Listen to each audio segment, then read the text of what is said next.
시청자 여러분 안녕하십니까? 뉴스 매거진 시작합니다. 오늘은 장애인의 날이죠. 전북 순창군이 함께하는 세상 희망의 그림전을 옥천골 미술관에서 전시합니다. 손을 사용할 수 없는 장애를 가진 사람들이 입이나 발을 사용해서 그린 작품들인데요. 김경모 기자가 취재했습니다. 전북 순창군에서 구족작가 특별전시회 함께하는 세상 희망의 그림전이 열립니다. 순창 옥천골 미술관에서 열리는 이번 전시회에는 손을 사용할 수 없는 장애를 가진 사람들이 입이나 발을 사용해서 그린 창작 작품 20여 점을 다음 달 20일까지 선보입니다. 비장애인들이 쉽게 접하기 힘든 구족 작가들의 작품들을 만날 수 있는 기회입니다. 저희 순창 옥천 공립미술관에서는 이번 4월 장애인날을 맞이하여 한국 구족회화 작가들을 초대하였습니다. 구족작가회화 21명의 작가들을 초대해서 한 땀 한 땀 그려놓은 좋은 작품들을 선보이고자 이렇게 전시회를 마련하게 되었습니다. 많은 성원과 많은 관람을 부탁드립니다. 이번 전시회는 최병직, 김명기 등 전국 각지 21명의 구족회화 작가들이 함께했습니다. K랜 김경모입니다. 제17차 세계기상기구 농업기상위원회 총회가 지난 18일 60여 개 회원국 정부 대표와 국제기구 대표 등이 참석한 가운데 송도 컨벤시아에서 시작됐습니다. 이 총회는 4년마다 열려 기상기후가 농업에 미치는 영향을 조사 연구해 농업기상 정책 활용과 농업기상 발전을 통한 식량, 자원 및 환경 문제의 대처 능력을 높이는 목적으로 운영됩니다. WMO는 1951년 설립돼서 현재 191개의 회원국으로 구성됐습니다. 한국은 지난 1956년 68번째 회원국으로 가입했습니다. 오늘까지 열릴 총회 본회의에서는 농업기상의 프로그램, 역량 배양 등에 대한 주요 활동 보고와 의제 검토 및 의결 등을 결정합니다. 전북 익산시 영등동 국가산단 내 폐기물 처리를 놓고 정부와 익산시가 책임 떠넘기기에 나섰습니다. 논란이 되고 있는 익산 영등동 국가산단은 4,200톤가량의 폐기물이 방치돼 환경오염을 부추기고 있는데요. 홍재희 기자입니다. 도심 한가운데 방치돼 폐기물로 논란이 되자 전북 익산시는 이달 9일까지 폐기물을 처리토록 조치하겠다고 했지만 익산시와 정부는 피풍행정으로 일관하고 있습니다. 익산시는 여전히 영등동 국가산업단지에 쌓인 수천 톤의 폐기물 처리 주체가 산업통상자원부에 있고 시는 제3자의 위치라는 입장입니다. 더욱이 이곳은 오는 10월 개최될 전국체전 숙소로 활용될 호텔에 건립되고 있는 곳 옆이어서 시민들은 익산을 방문하는 관광객들에게 비춰질 이미지를 우려하고 있습니다. 익산시 관계자는 지난해부터 사회에 걸쳐 신속한 처리 명령과 함께 고발 처분을 내리고 있지만 해결 방안이 되지 못하고 있다며 문제가 되는 업체뿐만 아니라 다른 업체도 있어 수사 의뢰를 해놓은 상태라고 말했습니다. 또 산업 폐기물 처리 주체는 산업통상자원부에 있다며 첫 번째 책임자는 폐기물을 버린 사업자, 두 번째는 토지 소유자인 산업부, 세 번째는 시민들에게 쾌적한 환경을 제공해야 하는 익산시에 있다고 말했습니다.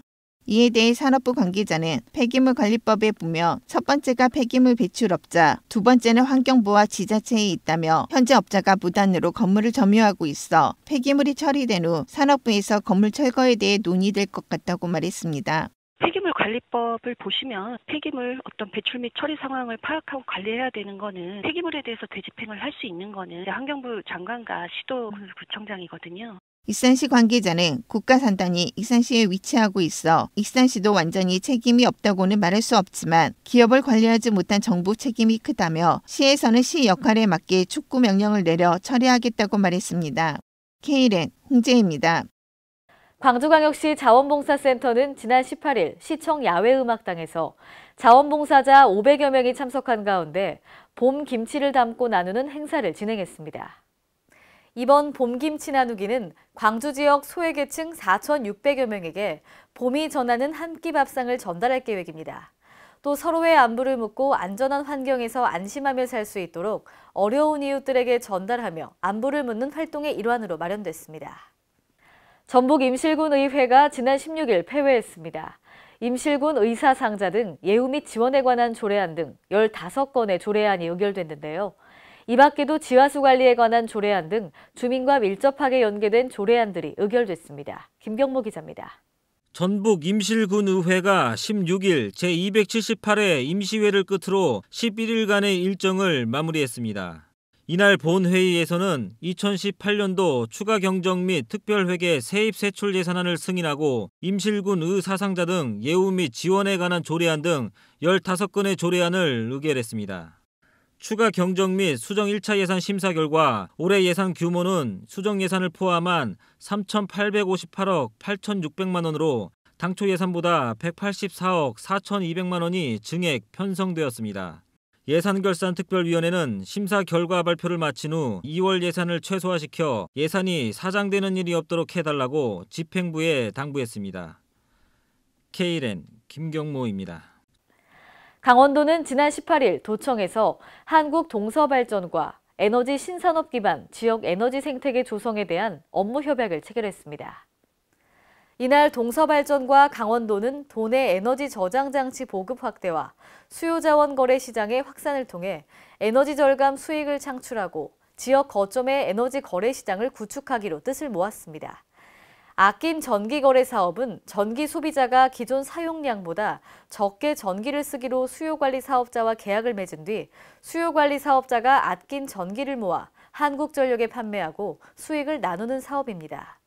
동서발전은 강원도 소재 기업을 대상으로 에너지 컨설팅을 실시하고 강원도의 에너지 이용 효율을 개선합니다. 전북 지역에서는 남원시가 가장 많은 문화재를 보유하고 있지만 관리할 공간이 없어 타 지역 박물관에서 분산 관리되고 있는 실정인데요. 전예은 기자입니다. 전북 남원시는 도내에서 가장 많은 문화재를 보유하고 있으나 이를 보존, 관리할 시설이 없어 정작 중요한 것들은 다른 지역에 맡기고 있습니다. 남원시가 보유한 지정문화재를 보면 국보 1점, 보물 26점, 사적 5개소, 명승 1개소, 국가민속문화재 3건, 천연기념물 2건, 유형문화재 33점, 무형문화재 8명, 기념물 8건, 민속문화재 5점, 문화재 자료 29건 등입니다.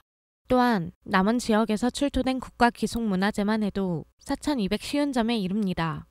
그러나 남원 지역에는 이들을 보존할 시설이 없거나 규모가 안 돼 대부분 문화재들이 타 지역에서 보관되고 있는 실정입니다.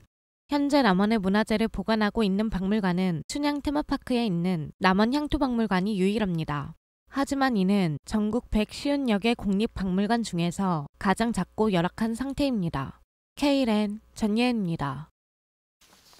오늘의 간추린 뉴스입니다. 경상남도는 국내 최대 조선업 밀집 지역인 창원과 통영 등의 침체된 경기를 조속히 회복하기 위해 해양 마리나 산업 육성에 박차를 가하기로 했습니다. 경남도는 2025년까지 총 1,264억 원을 투입해 통영 마리나 비즈센터와 고성 해양레포츠 아카데미 센터를 건립하고 사업을 추진합니다. 도는 경남에 구축되어 있는 조선산업 관련 인프라와 인력을 최대한 활용해 조선업에 편중된 산업 구조를 해양 마리나 산업으로 빠르게 전환해 침체된 조선 경기를 보완한다는 계획입니다. 대구광역시가 금호강 상수원수의 불쾌감을 야기하는 지오스민 제거를 위해 시공 중인 분말 활성탄 접촉조 1개소를 오늘부터 임시 가동합니다. 지난해 착공한 분말 활성탄 접촉조는 고산 정수장 원수로 사용하고 있는 운문댐의 흙냄새 물질 제거를 위해 올해 10월 완공을 목표로 시공 중이었는데요. 이에 따라 대구시는 지오스민 제거를 위해 접촉조 2개소 중 1개소의 펌프와 배관 시설을 우선 시공해 분말 활성탄을 투입키로 했는데요. 시는 이번 공사가 금년 10월까지 마무리되면 67만여 명의 주민들이 더 깨끗한 수돗물을 공급받을 것으로 보고 있습니다. 대전광역시는 지구의 날을 기념해 오는 22일 오후 8시부터 10분 동안 소등 행사를 실시키로 했습니다. 소등 행사는 온실가스 감축 실천과 기후변화에 대한 인식을 높이는 등 시민들의 자발적 참여를 유도하기 위해 진행되는데요. 이번 소등 행사에서는 본청과 유관기관, 산하 공공기관은 물론 엑스포다리의 경관 조명, 한비탑 등 지역 상징물까지 10분 동안 일제히 소등합니다.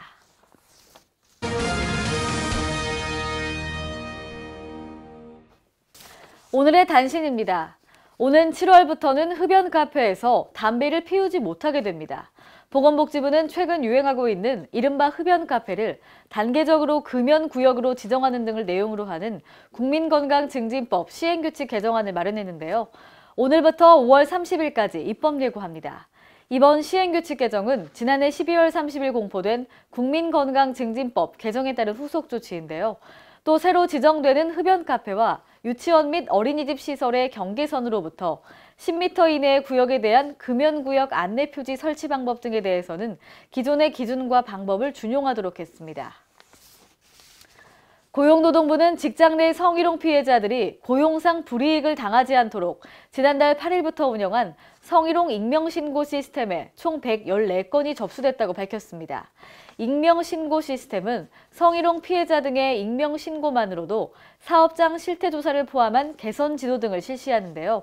지난 16일까지 신고된 114건 중 익명신고는 45건, 실명은 69건으로 성희롱 피해자 등이 적극적으로 시스템을 활용하는 것으로 파악됐습니다.